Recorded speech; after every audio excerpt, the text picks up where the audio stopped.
Good day. Today, in the National Center of Controlling Defense of the Russian Federation, we hold a briefing, and we would present the evidence on the use of financing and those who support terrorist groups operating in Syria and Iraq. We have here Deputy Minister of Defense Anatoly Antonov, Head of Operative Group of Headquarters of General Sergei Rudskoy, and Head of National Control Department General Mezentsev.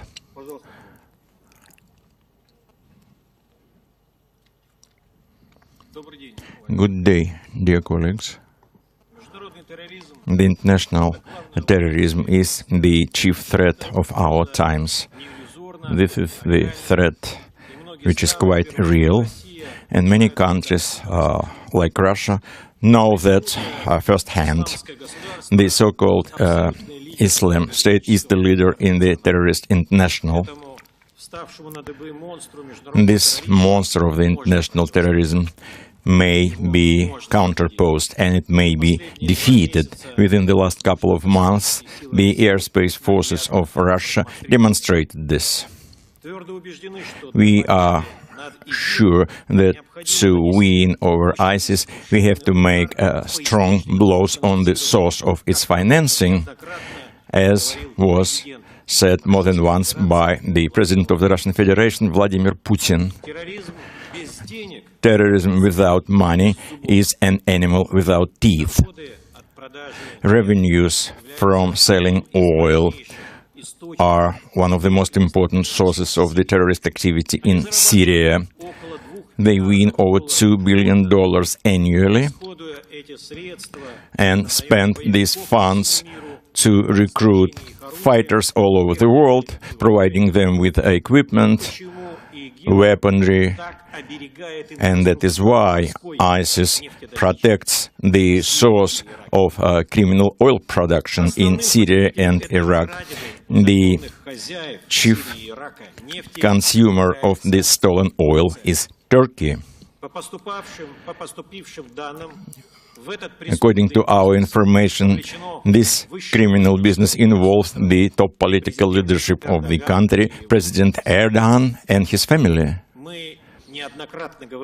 We pretty often said that it's very dangerous to play games with terrorists. The fire from one country may appear into other countries. We observe the situation in the Middle East.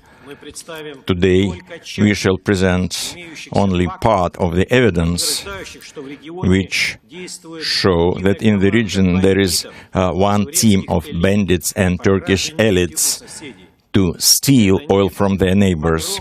This oil in enormous quantities in industrial scopes through pipelines and 1,000 trucks goes to territory of Turkey. We are assured, and today we shall present direct evidence that the final point of destination of the stolen oil is Turkey. Dear ladies and gentlemen, to cut the channels of finances is necessary. Without it, it will not be possible to fight with this terrorist organization. As Deputy Minister Antonov said, the chief source of the finances for terrorists is the illegal sale of oil products. To liquidate this channel, the airspace forces of Russia hit objects of production, storage, refining and transportation of oil products in the territory of Syria under control of ISIS. Within a couple of months, due to our hits, we hit 32 oil refining complexes, 11 oil refining plants, 23 stations of transporting oil. We destroyed 1,080 tank trucks. which transport oil products. So the turnover of this illegal oil production and transportation was reduced twice. The revenues of this terrorist organization from criminal business reached $3 million per day. You multiply it into 4 years. After our strikes, the revenues of terrorists went down to $1.5 million per day.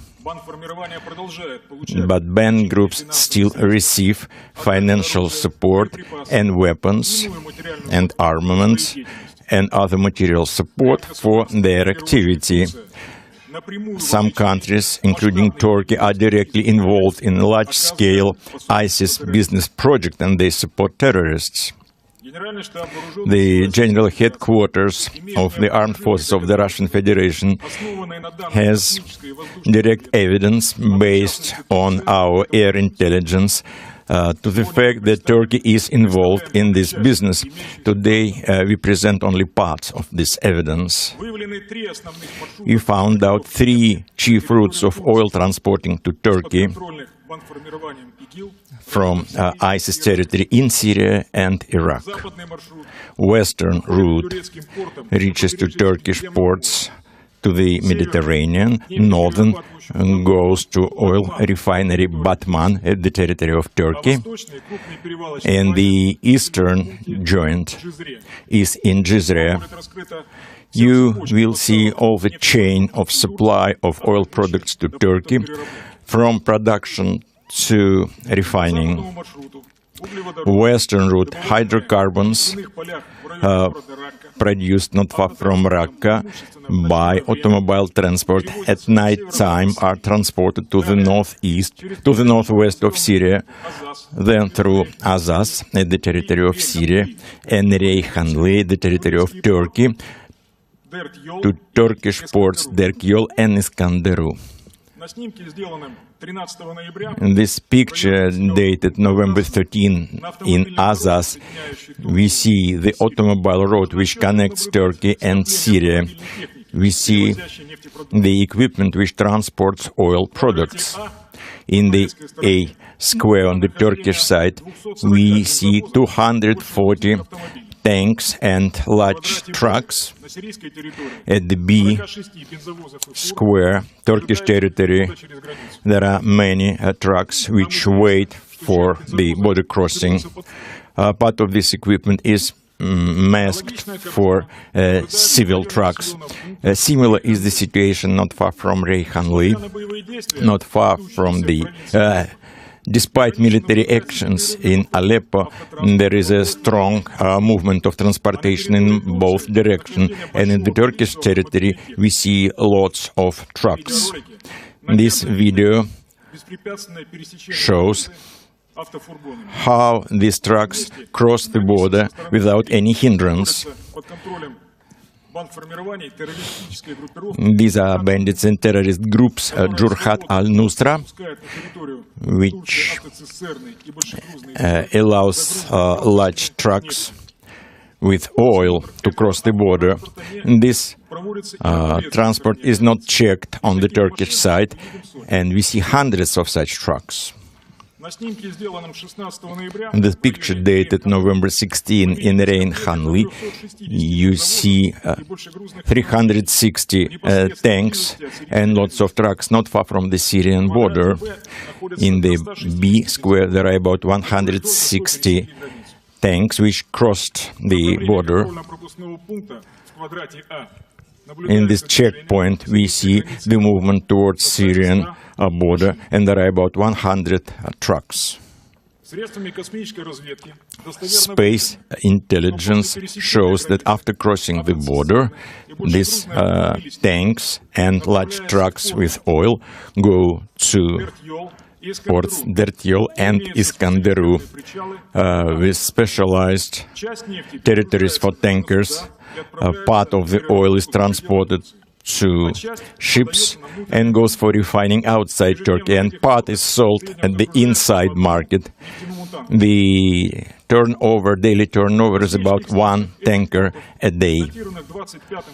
This pictures show the tanks waiting for reloading. There are 365 such tanks in Iskenderun, about 60. The next route goes to Turkey from oil fields located at the right bank of Euphrates. One of the largest centers here, controlled by ISIS, is the Deir ez-Zor territory. Here we see many oil refineries. One of them you can see here. Here we see lots of tanks waiting for loading. Here you see automobiles or trucks located not far from each other. At this picture taken from the air, we observed 1,722 oil tanks. You have to note that from the beginning of our airstrikes on these oil infrastructure sites controlled by ISIS, the number of these trucks in columns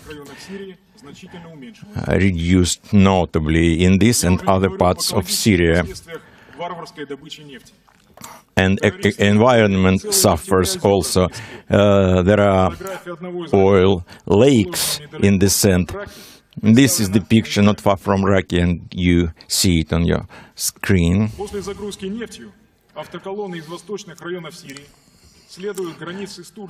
The trucks move to Kamishliya, and over there they wait for their turn. At the photographs here made in August this year, in this area we saw lots of hundreds of trucks which moving to Turkey and in the opposite direction. So lots of oil transported from Syria goes to Batman refinery, located at the Turkish territory, 100 kilometers from the Syrian border. The third route to Turkey goes from oil field in the northern western parts of Iraq through Karachok, Chamkhanik at the Syrian territory, and Itavan and Zaho at the territory of Iraq. These pictures shows lots of big trucks and oil tanks in these territories. November 28 in the area of Karachok, at the territory of oil transporting plant, we saw 50 oil tanks. These are August pictures in Chamkhanik. You see 380 units of automobile equipment. Nothing changed since that time. Our intelligence shows that there is a strong trafficking through the border between Syria and Iraq. Many such trucks are noted in the areas near the border of Turkey and Iraq.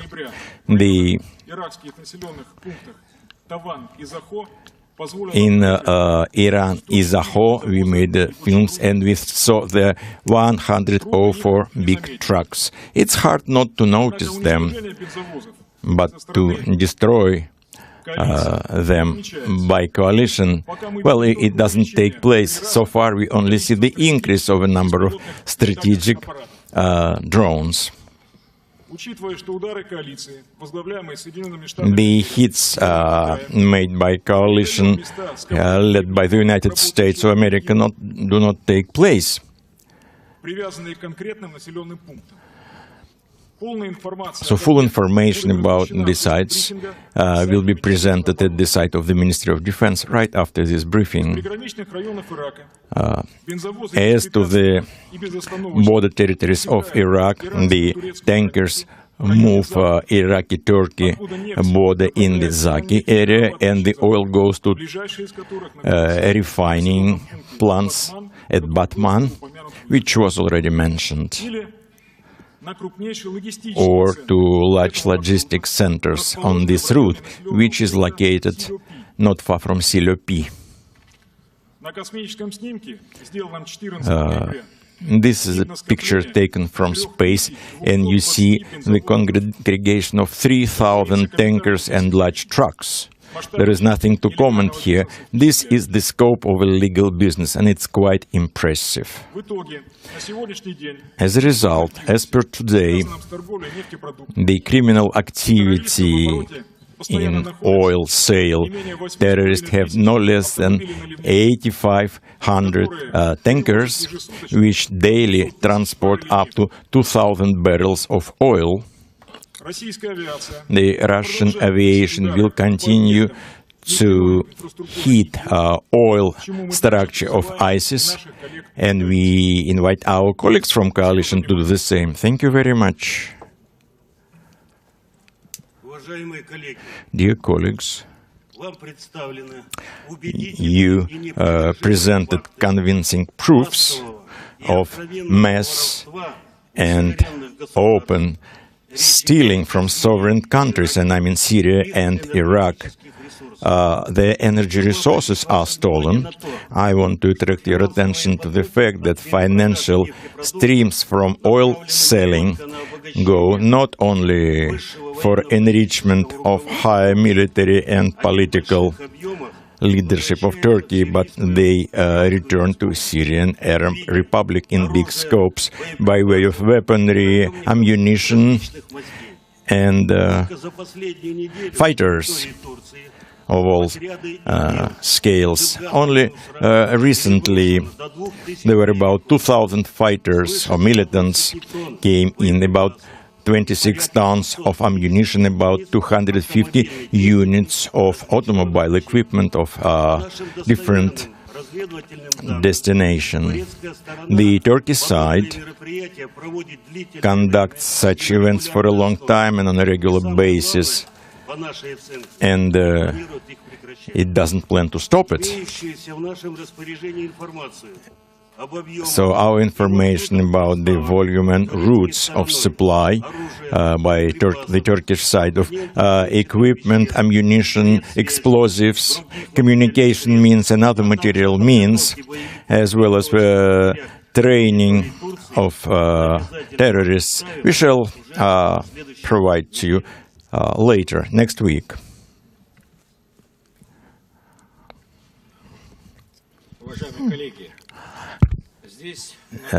Dear colleagues, here we have a big number of mass media representatives, and our briefing will be shown to many more of your colleagues. In this regard, I would like to say the following.